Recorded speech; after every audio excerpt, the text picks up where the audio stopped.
శ్రీమాత్రే నమః. వీక్షకులందరికీ కూడాను ఆంగ్ల నూతన సంవత్సరం 2024కి శుభాకాంక్షలు. 2024 జనవరి నుండి డిసెంబర్ వరకు ఉన్నటువంటి రాశి ఫలితాన్ని మనం ఇప్పుడు తెలుసుకోబోతున్నాము. ఈ సంవత్సరం ఏ రాశి వారికి బాగుంది, ఏ రాశి వారికి ఎలా ఇబ్బందిగా ఏమైనా ఉన్నాయా అవన్నీ తెలుసుకోవడం కంటే కూడా నా రాశి ఈసారి చాలా బాగుంటుంది అని చెప్పి నూతన సంవత్సరం రోజు ఒక సంకల్పం తీసుకోండి. సద్గురు జ్యోతిషాలయం జ్యోతిషాస్త్రరీత్యా ద్వాదశ రాశుల్లో 6వ రాశి అయినటువంటి కన్యా రాశి మిత్రులారా, మీరు ఉత్తరా నక్షత్రం 2, 3, 4 పాదాలు, హస్తా నక్షత్రం 1, 2, 3, 4 పాదములు, చిత్తా నక్షత్రం 1, 2 పాదాలకు జన్మించిన మీరు కన్యా రాశి వారిగా పరిగణించబడుతున్నారు. ఈ సంవత్సరం కేతు సంచారం జరుగుతుంది. శారీరక శ్రమ ఎక్కువ ఉంటుంది, మానసిక ఒత్తిడి కొంచెం ఎక్కువ ఉంటుంది ప్రారంభంలో. ఇవన్నీ కూడా ఉగాది వరకే అండి, ఉగాది తర్వాత కాదు, తర్వాత బాగుంటుంది. ఏదో తెలియని ఒక వైరాగ్యంలో మీరే ఉంటారు. ఏదైనా క్రియేటివ్గా చేయాలనుకునే వారికి ఇది అనుకూలంగా ఉంటుంది. ఈ సంవత్సరం అంతా లగ్నంలో కేతు ఉన్నాడు కాబట్టి కాస్త ఆరోగ్యం పట్ల మీరు జనరల్ ఒక టెస్ట్ చేసుకుంటే మంచిదని కూడా చెప్తుంది. సప్తమ రాహు కారణంగా సామాజిక మాధ్యమాల్లో ఎక్కువ అవకాశాలు రావడం ఉంటుంది. ఆ సమయంలో జాగ్రత్తగా ఉండండి. కామెంట్స్కి రెస్పాండ్ అవ్వకండి, ఎందుకంటే ఆ సామాజిక మాధ్యమంలో కామెంట్స్ ఎలాగో ఉంటూనే ఉంటాయి కాబట్టి దానికి రెస్పాన్స్ అవ్వకండి. శని 6వ స్థానంలో ఉన్నాడు. దీనివల్ల ప్రతి పనిని మొండిగా ధైర్యంగా ముందుకు తీసుకెళ్ళడానికి మీకు బలాన్ని ఇస్తాడు భగవంతుడు. భాగ్యంలో గురువు కొన్ని మంచి ఫలితాలని ఇస్తాడు. బ్యాంక్ వ్యవహారాలు, కోర్టు వ్యవహారాలు ఇవన్నీ జాగ్రత్త. కొత్త అగ్రిమెంట్లు, కొత్త పరిచయాలు కలిసి వస్తాయి.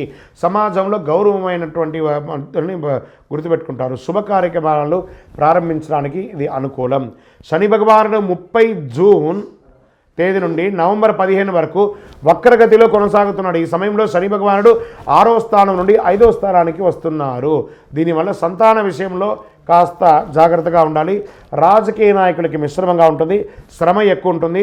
ధన విషయంలో, ఉద్యోగ విషయంలో, వ్యాపార విషయంలో, ఇతర ప్రాంతాలకు వెళ్ళాలనుకున్నప్పుడు ఇవన్నీ కూడా జాగ్రత్తగా ఉండాలి. వివాహం కాని వారికి ఈ సంవత్సరం మిశ్రమం. రాజకీయ నాయకులకి కాస్త గడ్డు, కాస్త అనుకూలం. నూతనంగా ఉద్యోగం ప్రయత్నం చేసేవారికి అద్భుతంగా ఉగాది తర్వాత మీకు చాలా కలిసి వస్తుందని కూడా చెప్పొచ్చు. మంచి వ్యవసాయదారులకి మంచి పంటలు పండే అవకాశాలు ఉన్నాయి. ఈ సంవత్సరం మంచి వర్షం కూడా పడుతుంది కాబట్టి చాలా అద్భుతంగా ఉంటుంది. ఇంకా ఓవరాల్ మీ యొక్క వ్యక్తిగత జాతకం తెలుసుకోవడానికి ఈ కింద నంబర్కి మీ యొక్క పేరు, date of birth, time of birth, place of birth WhatsApp చేయండి. ఇంకను సకల దోషాలు తొలగి ఆనందంగా ఉండడానికి నవమూలిక సిద్ధ ధూపంతో ధూపం వేయండి. విజయవస్తు.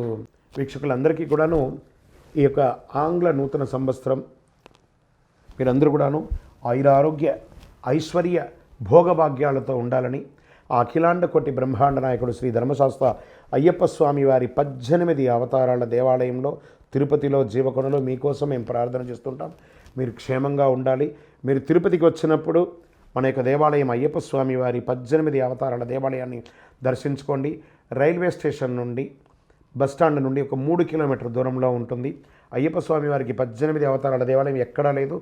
జీవకోన తిరుపతిలో జీవలింగేశ్వర స్వామి సన్నిధానంలో ఉంటుంది. తప్పకుండా రండి. ఈ 2024 సాధించండి. మీరు పుట్టింది సాధించడానికి. జాతకం ఎంతవరకు నమ్మాలో అంతే నమ్మండి, కానీ మీ యొక్క స్వశక్తితో ముందుకెళ్ళాలని మనస్ఫూర్తిగా అయ్యప్ప స్వామిని ప్రార్థన చేస్తున్నాను. వందే మాతరం, వందే మాతరం, వందే మాతరం.